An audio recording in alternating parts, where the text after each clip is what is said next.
దేవుని నామమునకు మహిమ కలుగును గాక. ప్రభునందు ప్రియులారా, మన ప్రభువు రక్షకుడునైన క్రీస్తు యేసు పరిశుద్ధ నామంలో మీ అందరికీ శుభములు. 9వ తేదీ మార్చి మాసము 2025 సంవత్సరం. మనల్ని దేవుడు ప్రేమించి ఇస్తున్న అద్భుతమైన వాగ్దానం.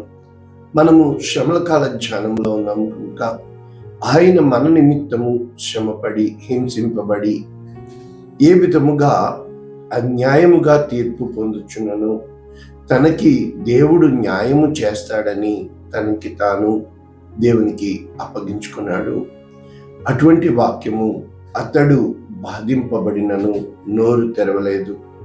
యెషయా గ్రంథము 53వ అధ్యాయము 7వ వచనము మనము పూర్తి వచనము చదువుకుంటే, అతడు దౌర్జన్యమునందెను, బాధింపబడినను అతడు నోరు తెరవలేదు. వదకు తేబడు గొర్రెపిల్లయు, బుచ్చు కత్తిరించు వాని ఎదుట గొర్రెయు మౌనంగా ఉండినట్లు అతడు నోరు తెరవలేదు. ఇది వాగ్దానం.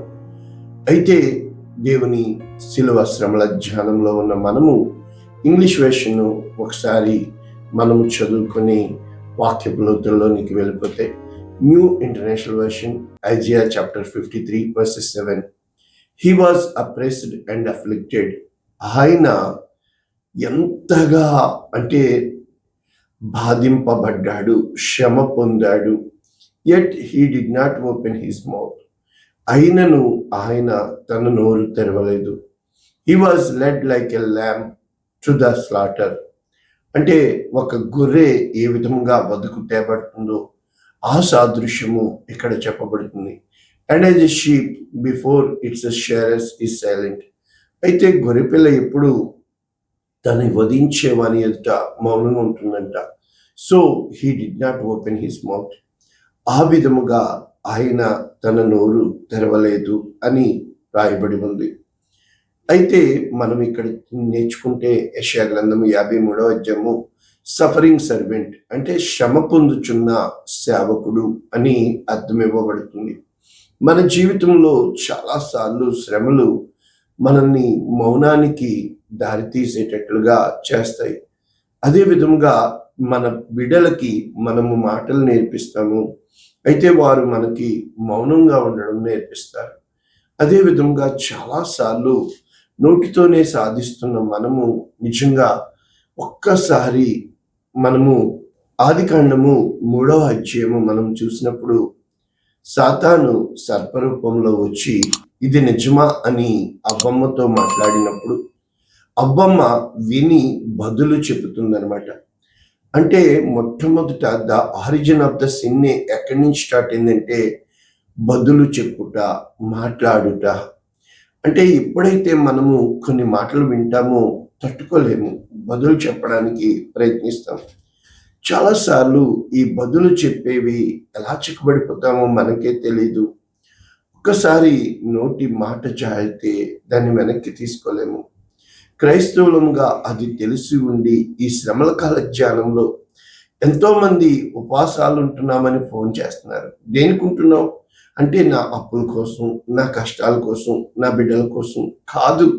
అసలు ఉపవాసము ఈ 40 రోజులు ఎందుకు పెట్టారంటే, యేసు ప్రభుల వారు తను ఆ యొక్క ఎప్పుడైతే పరిచర్య ప్రారంభించబడాలో ఆయన వచ్చి బాప్తిస్మం యోహాను దగ్గర బాప్తిస్మం తీసుకున్న తర్వాత ఆత్మచేత అరణ్యంలోకి ఆయన కొనిపోబడి 40 దివారాత్రులు దేవుని సన్నిధిలో అరణ్యములో మృగములతో ఆయన ఉండి ఆ విధముగా తర్వాత శోధకుని చేత శోధింపబడి అప్పుడు పరిచర్య ప్రారంభించాడు. దానికి సాదృశ్యం. ఇక రెండవది, మోషే 2 సార్లు 40 దివారాత్రులు దేవునితో ఆ యొక్క సినాయి కొండపైన గడిపినట్లు మనం చూడగలుగుతున్నాం. ప్రభునందు ప్రియులారా, ఈ విధముగా 40 మరి నిర్గమకాండం 40 అధ్యాయాలు, 40 దివారాత్రులు, ఆ యొక్క నోవాహు కాలంలో జలప్రలయము, 40 చాలా ప్రాముఖ్యమైనది. మనం కరోనా వచ్చినప్పుడు కూడా 40 రోజులు వాళ్ళు మనల్ని పెట్టినట్లు చూస్తున్నాం. అంటే మన జీవితాల్లో ప్రభునందు ప్రియులరా 40 ఒక తరాన్ని సూచిస్తుంది. మోషే జీవితంలో 40 అన్నప్పుడు 3 40లు 120, 40 ఆ యొక్క ఫరో రాజకుమారుడిగాను, 40 ఆ యొక్క గొర్రెల కాపరిగా ఎడారిలోను, 40 ఆ యొక్క గొప్ప నాయకునిగా దేవుడు వాడుకున్నాడు. అయితే ఇప్పుడు మన కాంటెంట్ ఏంటంటే ఆయన నోరు తెరవలేదు. ఎందుకు చెప్తున్నాము? ఎప్పుడైతే నువ్వు వింటావో మాట్లాడతావు, మాట్లాడిందే చేస్తావు. అక్కడ మాట్లాడింది అవ్వమ్మ, చేసింది పాపము ప్రారంభమైంది. అంటే చాలాసార్లు నోరుతో సాధించేస్తూ నోటి మాటలతో ఎదుటి వాళ్ళని నిందించేస్తున్న మనము ఒక్కసారి ఆ నింద మన మీద పడితే, ఒక్కసారి ఆ అనుభవం గుండా మనం వెళ్తే, ఒక్కసారి ఆ మార్గంలో ఉన్న ఆ బహు కష్టమైన ఆ శోధన నిజంగా ఈరోజు శ్రమల కాలజ్ఞానం చేస్తున్న మీకు అసలు ఆరిజిన్ ఆఫ్ ద రూట్ ఇప్పుడు మొదలైంది కదా, అది నీ నోటి మాటతోనే. దేవుడు పరలోకంలో తీర్పు తీర్చేది ఏంటో తెలుసా? నీ నోటి మాటనే. మనుషుల దగ్గరకు వచ్చేది తెలుసా? నీ నోటి మాటతోనే. ఈరోజు నీ మాటకి శక్తి ఉంది, నీ మాటకి అధికారం ఉంది, నీ మాటకి 10 మంది ఉన్నారు. కానీ నేను అనుభవంతో వాక్యంలో వచ్చి ఉన్నాను. సాక్ష్యం ఉంది. అతని నీడ నుండి వారు తొలగిపోయిరి. నా నీడ నుండి వారు తొలగిపోయినప్పుడు నేనంతా దేవునికే మొరపెట్టుకున్నాను. కారణం ఏంటంటే మన నీడలోకి వచ్చినట్లు వస్తారు ప్రజలు, వారి బుద్ధులు నేను బాగా చూశాను. అయినా దేవుడు నన్ను అడుగుతున్నాడు, నువ్వు ఇంకా ప్రేమించగలవా? నేను ప్రేమిస్తాననే చెప్తున్నాను. కానీ నిజంగా తెలుసా, ఇంత నడిచి వచ్చేసాక ప్రేమిస్తాం, కానీ అడుగడుగున అనుమానమే. కారణం ఏంటంటే వీళ్ళు వదిలేసి వెళ్ళిపోతారు కదా, ఏది నిజం కాదు కదా, ఇప్పుడు ఉన్నదంతా అబద్ధం కదా. అంటే మన జీవితంలో జీవితం అనేది అనే కంటే జీతం కొన్నాళ్ళే వస్తుంది, కానీ జీవితము చచ్చే వరకు బ్రతకాలి. కానీ జీతాన్నే చూసి మాట్లాడేస్తున్న మనము జీవితం ఇచ్చిన దేవుణ్ణి ఏ విధంగా స్తుతించగలుగుతున్నాము అని చూసినప్పుడు, ఇక్కడ నోరు తెరవలేదు అన్నదానికి చాలా విషయాల్లో మౌనంగా ఉండడమే మేలు అనిపిస్తుంది. దేవుడు ఎన్నోసార్లు వాక్యంలో మనం చూసినప్పుడు నేను మౌనినై తిని అని రాయబడినట్లు మనం చూస్తున్నాం. చాలాసార్లు మనం ఎలుగెత్తి కేకలు వేస్తాం, కానీ ఆయన మౌనంగా ఉంటాడు. జవాబేమీ రాదు, ఏం చేయాలో తెలియదు. సౌలు మనం చూసినప్పుడు మహారాజుగా ఉన్నప్పుడు ఏ విధము చేత దేవుడు మాట్లాడకపోతే ఏ యొక్క సోది చెప్పేవారిని చెప్పేశాడో ఆ యొక్క సోది చెప్పేదా ఆ స్త్రీ దగ్గరికి వెళ్తాడు. అక్కడ సమూయేలు వచ్చాడని చెప్పబడుతుంది. మన జీవితంలో మౌనము చాలా వాటికి జవాబు చెప్పొచ్చేమో, కానీ అంటే సైలెంట్, SILENT, సైలెంట్, అందులోనే లిజన్, LISTEN. మొదట విను, తర్వాత మాట్లాడు. వినకుండానే మనం మాట్లాడేసే వారంగా ఉన్నాము. ఆ చుట్టూ ఉన్న వాతావరణాన్ని బట్టి తొందరపడిపోయే వారంగా ఉన్నాము. మనం పెట్టుకున్న దర్శనము, మనం పెట్టుకున్న ఆ గమ్యము, మనం వెళ్ళాల్సిన ఆ మార్గము అన్నీ కూడా ఏదో అనుకుంటాం, ఎదుటో కాదు. నీ దర్శనము ఇంకొక సంవత్సరం లేట్ అయింది. దేవుడు నీకు ఎన్నో గొప్ప కార్యాలు చేయాలనుకున్నాడు. ఒక్క క్షణము నువ్వు మౌనంగా ఉంటే బహుశా ఇంత గొప్ప కీడు జరగకపోయేదేమో, ఇంత గొప్ప అన్యాయమైన పరిస్థితులు ఎదురవ్వకపోయేవేమో. ఇక్కడ మనం చూసినప్పుడు మొట్టమొదట మనం ఎక్కడి నుంచి ప్రారంభించాలి ఈ సఫరింగ్ సర్వెంట్ అన్నది మనం చూసినప్పుడు, ప్రభునందు ప్రియులరా, దేవుని యొక్క వాక్యము స్పష్టంగా తెలియజేస్తుంది. అపోస్తలుల కార్యములు 8వ అధ్యాయము 32వ వచనం. అతడు లేఖనమందు చదువుచున్న భాగమేదనగా, ఆయన గొర్రె వలె వదకు తేబడెను, బుచ్చు కత్తిరించు వాని ఎదుట గొర్రెపిల్ల ఎలాగు మౌనంగా ఉండెనో అలాగే ఆయన నోరు తెరవకుండెను. ఈ లేఖనము ఇథియోపియుడైన నపుంసకుడు యెరూషలేము వచ్చి దర్శించుకుని వెళ్ళిపోతున్నాడు. అక్కడ అతను ఈ లేఖనం చదువుతున్నాడు రథంలో వెళ్ళిపోతూ. అయితే ఆత్మదేవుడు ఫిలిప్పుకి చెప్తాడు, పోయి సువార్త ప్రకటించు అని. నీ జీవితంలో, నా జీవితంలో ఈరోజు జరుగుతున్న సంఘటన బహుశా ఇప్పుడు మనకి అది మేజర్ కాకపోవచ్చు, కానీ ఒక దినమున వస్తుంది. అనేక మందికి వెలుగులోనికి నడిపించేదిగా ఉంటుంది.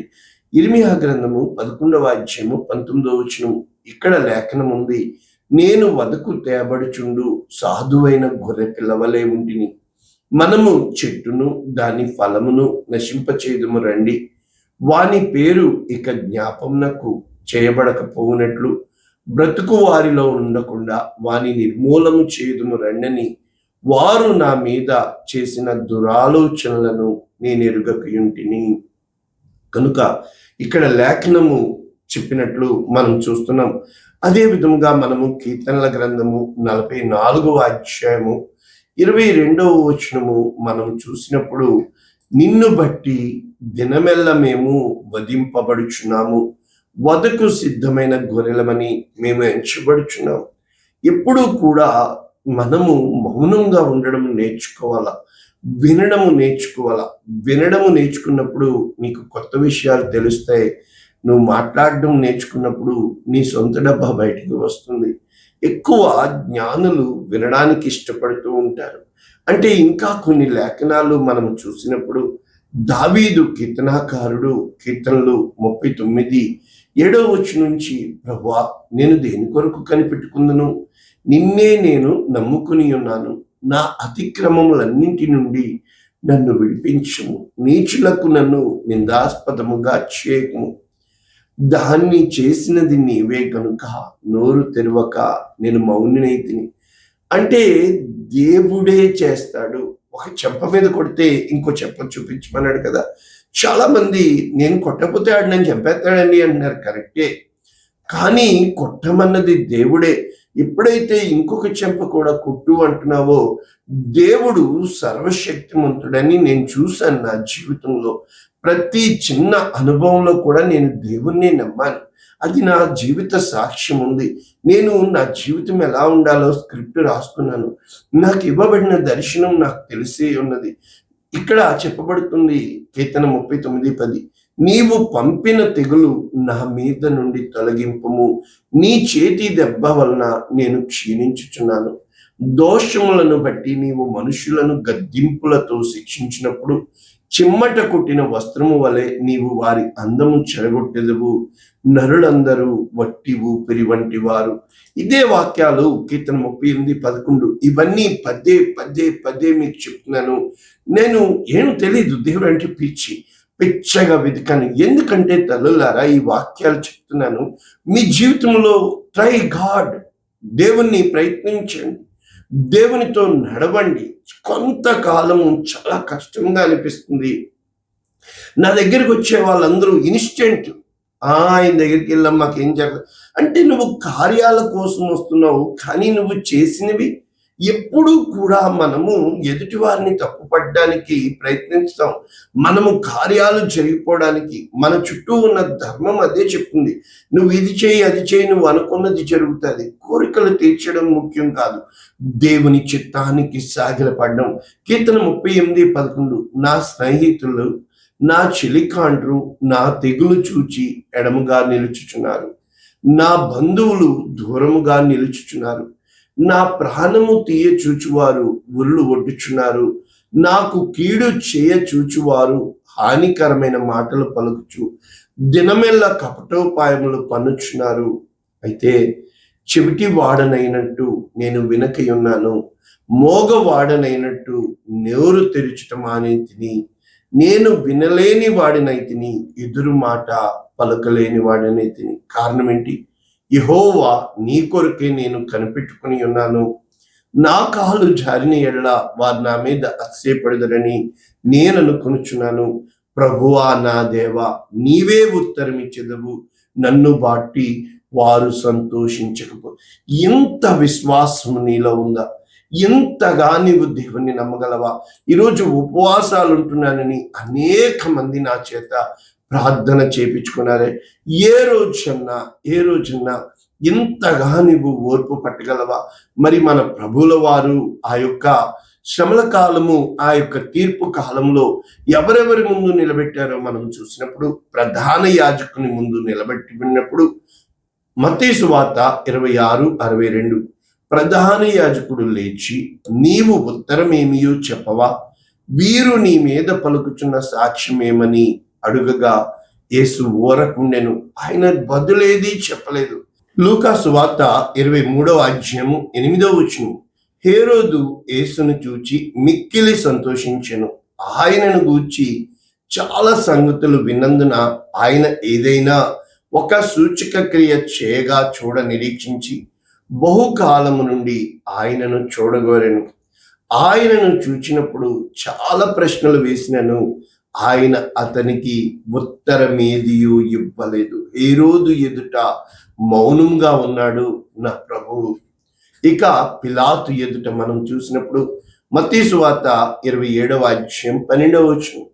ప్రధాన యాజకులు పెద్దలు ఆయన మీద నేరము మోపినప్పుడు ఆయన ప్రత్యుత్తరం ఏమీ ఇయ్యలేదు. కాబట్టి పిలాతు, నీ మీద వీరెన్ని నేరములు మోపుచున్నారో నీవు వినలేదా అని ఆయనను అడిగాను.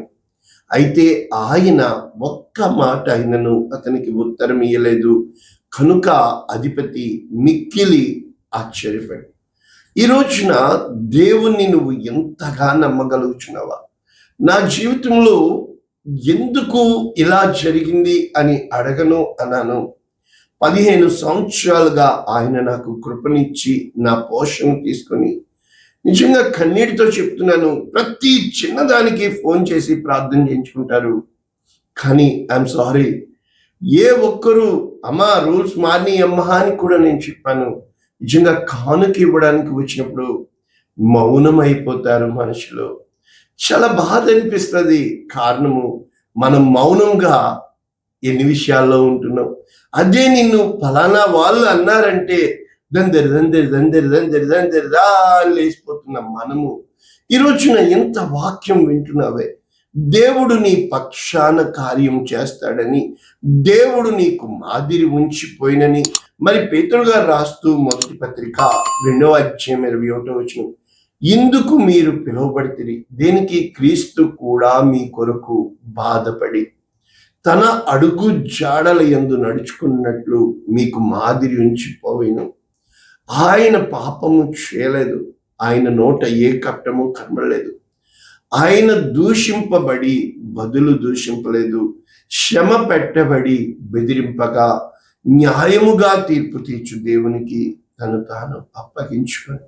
మరి అన్యాయపు తీర్పే జరిగింది కదా? కాదు, ఆయన వచ్చిందే దానికోసం. ఆయన న్యాయము చేసే దేవుడని, నిన్ను నన్ను పరిస్థితుల గుండా ప్రతి స్థితికి చాలిన దేవుడని, మనల్ని పెట్టిన చోట మనకి రక్షణ ఉందని, మనల్ని పెట్టిన చోట మనకి శిక్షణ చేస్తాడని, ఆయన ప్రతి ఒక్కరి మీద కనుదృష్టి కలిగి ఉన్నాడని, అనేకమైన సాదృశ్యాలు మనము దేవుని కార్యాలు ఒక్కసారి వెనక్కి తొంగి చూసినప్పుడు ఎక్కడెక్కడ మనం కూడని మాటలు మాట్లాడామో కదా, ఎక్కడెక్కడ దేవునికి ఆయాసకరముగా మాటలు జారేశాం కదా. నిజమే, మాటలు కోటలు దాటిపోతే, కానీ ఆ రోజున ఆ మాటకి బలి అయిపోయిన వాడు, ఆ రోజున ఆ మాటకి అన్యాయం అయిపోయిన వాడు ఆకాశం తట్టు కన్నులెత్తి, నీవు తప్ప నాకెవరున్నారు, ఇంత లేసి మాటలు అంటున్నారే, ఇంతగా మాట్లాడుతున్నారే అని వాడు కన్నీరు కార్చాడు అనుకోండి, అది నీ బిడ్డలకు శ్రమ. జాగ్రత్త సుమ. యేసు ప్రభువులు వారిపైన వారు కేకలు వేశారు. మీకు తెలుసా, పిలాతు చేతులు కడుక్కున్నాడు, ఈ నీతిమంతునికి నేను తీర్పు తెచ్చట్లేదు. పిలాతు గురించి చాలా మంచిగా రాయబడింది. అయితే ఆ తర్వాత ఏ యూదులు కేకలు వేశారో, భయంకరమైన శ్రమల గుండా వెళ్ళినట్లు చరిత్ర మనం చూస్తున్నాం. సోబెబర్ క్యాంప్ అని, కోరి టెన్ బూమ్ అని, ఎన్నో ఆ యొక్క మూవీస్. అంటే సినిమా అంటే ఆ సినిమా కాదు, ఆ శ్రమలు వాళ్ళని హిట్లరు గ్యాస్ ఛాంబర్లో పెట్టి చంపేయడము. ఎంతగా యేసు ప్రభు వారు చెప్పిన ప్రతి కార్యము జరిగింది.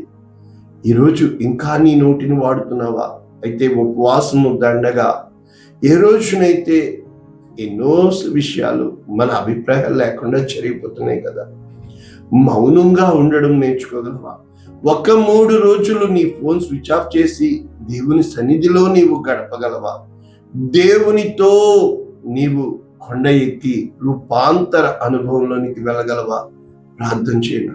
పరిశుద్ధుడా, ప్రేమ కలిగింది విత్తబడిన వాక్యము నిండాలుగా దీవిస్తుంది.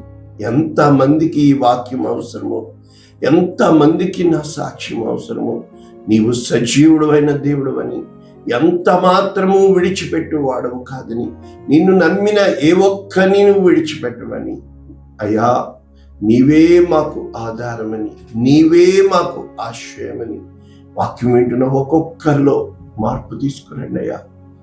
నోటి మాట ఎంత కీడైనా చేస్తుంది, నోటి మాట ఎదుటివాడిని ఎంతైనా బలి చేసేస్తుందని ఒక్కసారి నా ప్రార్థన ఆలకిస్తాను.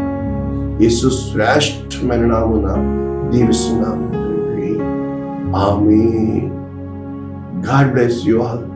దేవుడు మిమ్మల్ని దీవించును గాక. ఆమేన్.